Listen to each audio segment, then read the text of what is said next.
Vos 2 centres de rénovation Home Hardware de Newport et L'Anse-à-Beaufils et votre caisse Desjardins du littoral gaspésien vous présentent Reflet d'ici. Droits et recours en santé mentale Gaspésie-les-Îles se propose de tenir des cafés-rencontres un peu partout sur le territoire, avis aux intéressés. Thierry Haroun a préparé ce reportage. Vous vivez ou avez vécu une problématique en santé mentale et vous souhaitez partager votre vécu ou obtenir de l'information sur vos droits?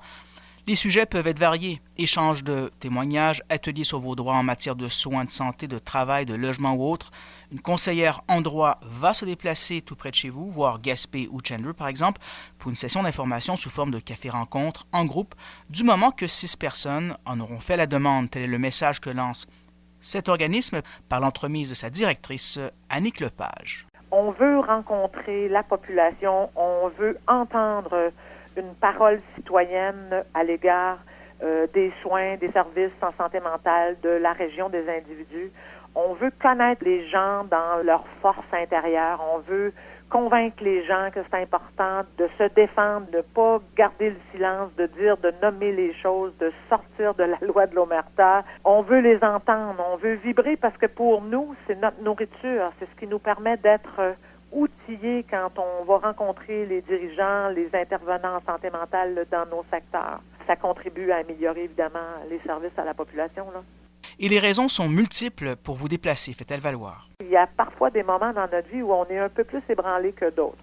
On vit de l'anxiété, on a des troubles du sommeil, on a des inquiétudes qui sont reliées aux enfants, on a des deuils à faire. Chacun passe par des scénarios puis des habitudes de vie qui sont différentes. Et à se parler, on peut s'entraider, s'aider, se donner des trucs. Puis évidemment, nous, on a la lunette des droits. Bien souvent, quand on vit une difficulté, imaginons au niveau de la Régie du logement, au niveau de la CSST ou d'un accident d'automobile, par exemple, quelqu'un qui vit avec des douleurs chroniques importantes va nécessairement, manifestement, peut-être développer des troubles d'adaptation en lien avec ces douleurs-là, qui fait en sorte que il sait pas trop comment se diriger, ça prend toute son énergie.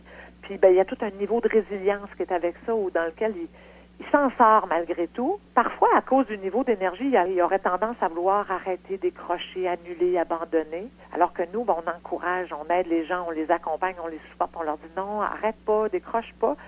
Enfin, dans le cadre du 25e anniversaire de son organisme, Mme Lepage tient aussi à dire ceci. Donc, dans le cadre de ce 25 ans-là, on voulait outiller.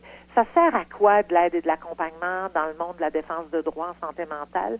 Et on voudrait ramasser des témoignages pour nous aider à nous nourrir, puis à monter quelque chose qui ferait du sens là-dedans. Donc, si quelqu'un, par le passé, a reçu de l'aide chez nous, de l'accompagnement, de l'information, puis que ça l'a aidé à contribuer, à se réapproprier son pouvoir, il peut communiquer avec nous, 1-800-463-6192. Thierry Haroun pour TVCGR, à Percé.